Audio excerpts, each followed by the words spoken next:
इस वीडियो में हम पढ़ेंगे फ्लो ऑफ कंट्रोल कि हमारे प्रोग्राम के अंदर किस तरह से हमारी स्टेटमेंट फ्लो होती है या हमारा जो एग्जीक्यूशन है वो किस तरह से फ्लो होगा। तो यहाँ पे आपके मेनली 4 टाइप्स के फ्लो हो सकते हैं। एक तो है आपका सीक्वेंस, या इसको हम स्टेप बाय स्टेप भी बोल सकते हैं, स्टेप बाय स्टेप। सेकंड होते हैं आपके कंडीशनल,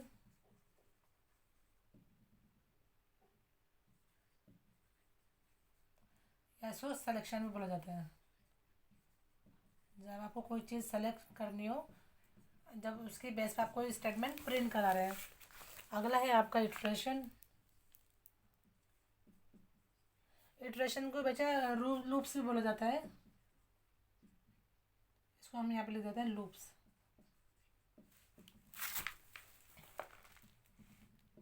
लास्ट है आपका जंपिंग।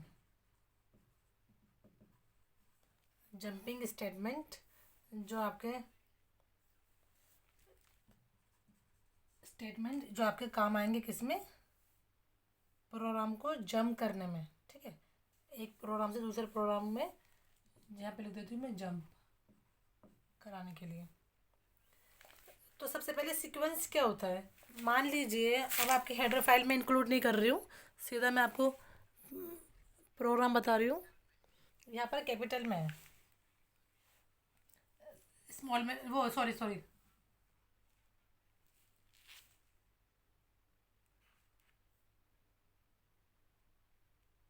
इसे स्मॉल लेटर में ही आना है, वॉइड मैन। ठीक है, अब देखिए वॉइड मैन के बाद में मैं प्रोग्राम स्टार्ट करती हूँ। यहाँ पर अभी तक हमने जितनी प्रोग्रामिंग करी है वो हमारे सीक्वेंस में करी है। पहला स्टेटमेंट, फिर आपका दूसरा स्टेटमेंट, फिर आपका तीसरा स्टेटमेंट, फिर चौथा स्टेटमेंट, एंड सो। ये आपका क्या है, स्टेप बाय स्टेप या सीक्वेंस, स्टेप बाय स्टेप। जैसे बुक्स में पढ़ने लगे पेजेस लगे होते हैं ना, पेज 1, पेज 2, पेज 3, पेज 4, वो क्या है आपका स्टेप बाय स्टेप। अगला है आपका सिलेक्शन।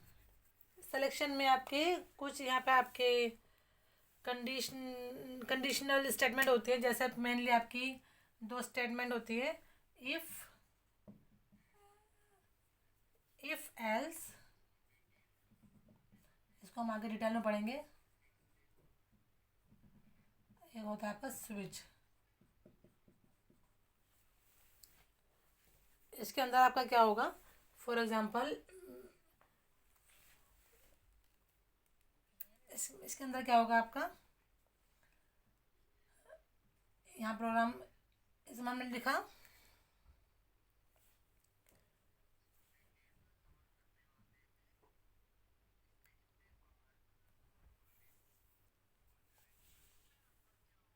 हमने यहाँ पर लिखी इफ स्टेटमेंट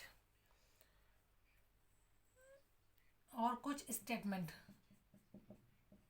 ये कब स्टेटमेंट कब प्रिंट होती है, जब आपकी कंडीशन सही होती है। इसको हम आगे डिटेल में पढ़ेंगे, ये आपका ओवरव्यू है। तो अगली कुछ वीडियो में आपको क्या पढ़ना है, ठीक है। ये आपका क्या है, इफ एल्स एंड स्विच। ठीक है, अब बात करते हैं हम लूप्स की, इटरेशन की। ये आपके क्या होते हैं, जब आप किसी भी फंक्शन में, देखिए थोड़ा थोड़ा हम फंक्शन को रेज कर रहे हैं। यहाँ पे मेन फंक्शन है, यहाँ पर एक फंक्शन कोई भी हो सकता है। किसी भी फंक्शन में या मेन फंक्शन के ही अंदर जब आपने कुछ स्टेटमेंट को बार बार रिपीट करना है। जैसे हम गाने सुनते हैं, एक लूप में जहाँ गाने सुनते हैं कि सेम गानों को हम 2-3 बार 4 बार जितनी बार भी हम सुनना चाहें रिपीट करते हैं। तो यहाँ पर भी सेम है, हम यहाँ पर लूप लगा सकते हैं। इस स्टेटमेंट के बाहर से कोई भी लूप, चाहे आपका फॉर लूप हो, वाइल हो, डू वाइल हो, कोई भी लूप हो, उससे इस स्टेटमेंट को हम बार बार चला सकते हैं। तो वो आपके क्या कहलाते हैं, लूप्स कहलाते हैं। अगले क्या आपके जंपिंग स्टेटमेंट्स, जो आपके कंडीशनली या अनकंडीशनली आपके प्रोग्राम का जो फ्लो होता है उसको कहीं और ट्रांसफ़र कर देता है। जैसे आपका गो टू स्टेटमेंट है, एग्जिट स्टेटमेंट है, ब्रेक है, रिटर्न है। ये सब क्या है आपकी ये कुछ आपकी स्टेटमेंट है जो आपकी यूज़ होते हैं प्रोग्राम में जंपिंग के लिए। तो इस वीडियो हमने क्या पढ़ा, सीक्वेंस, स्टेप बाय स्टेप जब हम चलेंगे जो बता हम पढ़ते आ रहे हैं, कंडीशनल किसी कंडीशन के बेस पे जो प्रोग्राम बन रहा है, इटरेशन जो क्रिया आपको बार बार दोहरानी है जिसे लूप्स हम बोलते हैं, और जंपिंग जिसके अंतर्गत हमें जंप करना है, आपके कंट्रोल फ्लो को एक जगह से दूसरी जगह पर जंप करवाता है। तो ये आपके चारों यहाँ पर ये तो हमारा कवर हो चुका है। अभी तक हम सब कुछ इसी के बारे में पढ़ रहे हैं, स्टेप बाय स्टेप ही हमारा काम चल रहा है। नेक्स्ट वीडियो से हम शुरू करने वाले हैं आपके कंडीशनल। अब जो नेक्स्ट आएगा वो आएगा हमारा कंडीशनल स्टेटमेंट, जिसमें कि आपका इफ़ एल्स और स्विच के बारे में हम पढ़ेंगे। होप ये आपको वीडियो अच्छी लगी हो बच्चे। अगर आपको कुछ भी समझ में नहीं आ रहा तो आप मुझसे पूछ सकते हैं।